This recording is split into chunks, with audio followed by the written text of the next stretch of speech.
Dišeće, gda bregi su spali, a mesec još zajedi ništel. Potiho. Spomenuli ste remont i održavanje.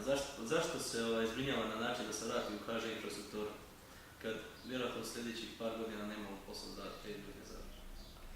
Pa znači, remont i održavanje pruga se nema namjeru vratiti u HŽ infrastrukturu, niti mi to htjeli. To je tvrtka za koju je poslovna odluka ove tvrtke, dakle nekadašnjeg HŽ-a, donesena da ona se izdvaja u zaseban dio. Je li to praksa, je li to pravilo, je li to dobro, je li to nije dobro? Najčešće se o tome lamentira bez jednog argumenta, bez papira,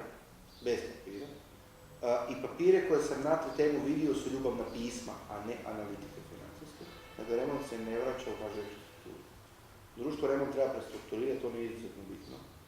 Društvo remont ima veliku količinu ugovorenog posla za HŽ infrastrukturu, unatoč svim javnim informacijama koje kruže od, ja bih rekao čak poslovnih, pa do sindikalnih krugova, to nije točno. Remont i održavanje pruge, u mom prvom danu mandata kad sam došao u ovu tvrtku, čak na marginama zakona radio posao za HŽ infrastrukturu da ga nije ugovorio. Bio dužan dobavljačima i bankama više od 140 milijuna kuna. Danas je dužan oko 110 milijuna kuna.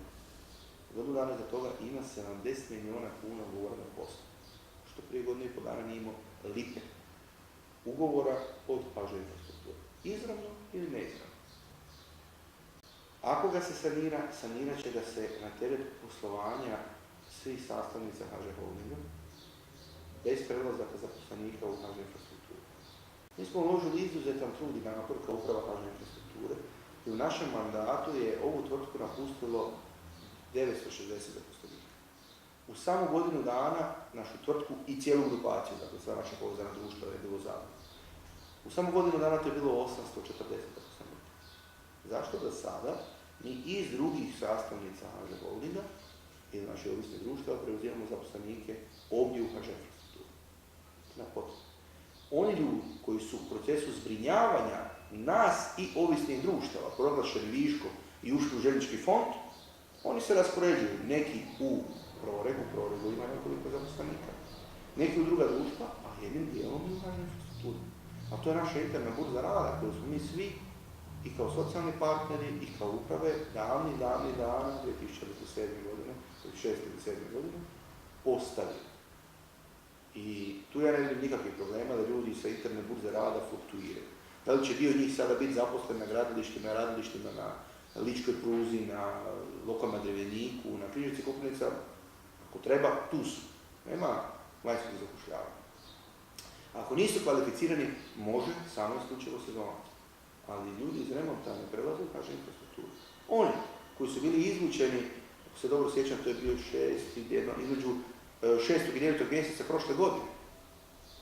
I iz remonta i održavanja pruga otišli su iz remonta van, ili su u željeznički fond, možemo govoriti samo o tim ljudima. Uz isavanje remonta u HŽ infrastrukturu nikakvog operativnog plana da se ne. Leća sende, stara je mati išla za menom, nemovu zemlju gledeć. Korekcija podjele imovine Hrvatskih željeznica je također kuloarska priča. HŽ Cargo nastoji na racionalnost TPV-a riješiti preko HŽ infrastrukture. Tu nas vjerojatno čeka trošak nekih 50 milijuna kuna. Pa mi smo već o TPV-u razgovarali početkom mog mandata, dakle prije godinu nešto dana. I tad su bile činjenice gdje se treba TPV pozicionirati, tim ljudima je to trebalo reći. Mislim, meni je to u tom trenutku, ja sam bio vrlo egzaktan, razgovarao sam tada sa predsjednicima tih sindikata i rekao sam ljudi, nemojte radnicima na terenu, a i posebice dolazeći ovdje do mene, reći da se nešto očekuje od naše odluke. Mislim, kako je vaše odluke? Vi niste nezaposleni, niste na ulici, a organizirana ste skupina koja je bez posla. Imate svoju povijest, imate svoj posao, imate potrebu obavljanja i Posluženi ste racionalno i neracionalno. Nije budućnost u tome gdje će se TPV nalaziti. I tada se je poprilično pritisaka i razgovora vodilo u smjeru tom da se TPV pripoji HŽ infrastrukturi i postane usluga koju će neko s druge strane platiti. Mislim, što se tu troškovno dogodilo u sustavu? Ne? TPV može biti u zasebna tvrtka, može biti u HŽ infrastrukturi, može biti u HŽ Cargo, može biti bilo u kojem drugom prijevozniku. Ukoliko netko smatra, a to je onaj ko koristi te usluge, prije svega HŽ Cargo, je to skupo, onda se treba racionalizirati na drugačiji način. Treba promijeniti organizaciju, treba promijeniti pravila igre, treba voditi računa o produktivnosti i onda dolazimo do rezultata. Nije to uvijek smanjenje broja zaposlenih. Možda je to smanjenje nekih određenih prava. Pa da vi uz posao koji radite obavite i nešto više posla, pa ste produktivno zaradili puno više kuna i produktivnija ste jedinice. Možda i tu fale ljudi, ali možda i fale nekih drugih operacija i opisa poslova koje treba raditi. Samim tim, bilo kako ponovno otvaranje te kutije tog problema, mi ćemo kao upravo gledati na to isti način. Ako neko to misli i smatra, možemo misliti i smatrati, naše mišljenje to nije sastavni dio naših usluga, on nije karakteriziran u izvješću o mreži, to nije nikakva dodatna usluga koju mi nudimo, za koju smo osposobljeni. Mi moramo mijenjati djelatnost tvrtke, preregistrirati firmu. Da je ovo preregistrirati. Kaj zbiram u duši i zakaj od včera nis rekel ni reč, preveč smo toga povedat si šteli. Kad radnik onda može očekivati ljetni program? Na jesen ili ljetni? S kašnjenjem u odnosu na ono što je propisano. Većem od mjesec dana. Bez obzira na demonstracije i sve ostalo, što se može dogoditi. Mi smo toga svjesni. Pazite, ono zadnje puta što se je dogodilo, nije se dogodilo samo iz razloga što zašto ne reći uopće ljudi. Jer su svi sindikalni predstavnici ovdje razgovarali sami. Razlozi su bili negdje ljudi, ali o tom potom. Ponosan sam na činjenicu da je to 25% jeftinije. Ponosan. Bez obzira na sve ostalo, na šta se je tražilo, ovo upravo da pristane. Druga stvar koju ću vam reći, naš poslovni plan je uspojen prije 2 tjedna. Mi ćemo za 7 do 10 dana sa tenderom za ljetnu odjeću biti vani. Dođe li do ponovnog rušenja tog tendera, što morate razumjeti, to je činjenica na tržištu. Svi se tuku za posao. I oni će vjerovatno ulagati žalbu. U tom trenutku postupit ćemo isto kao i za zimu.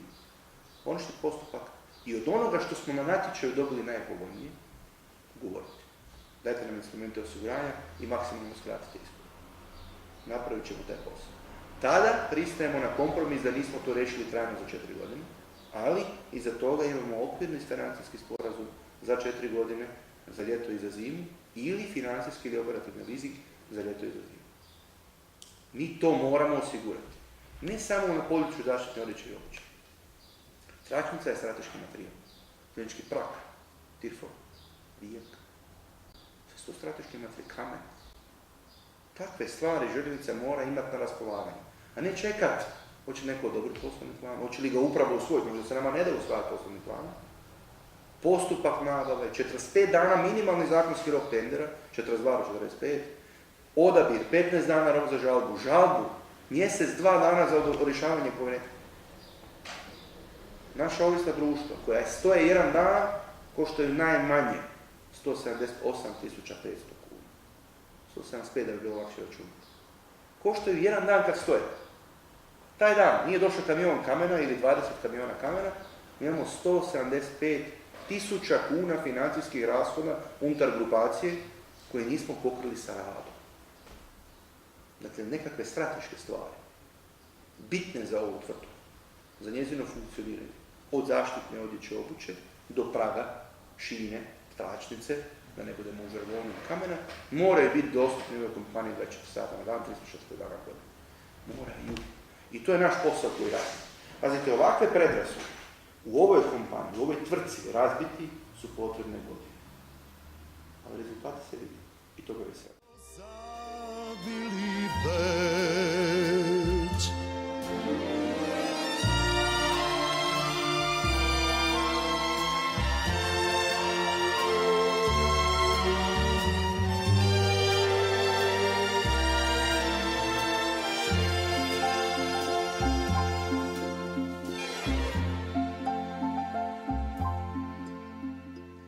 da smo vre prešli kraj najzadnje hiže, v suzah najem put sem bil.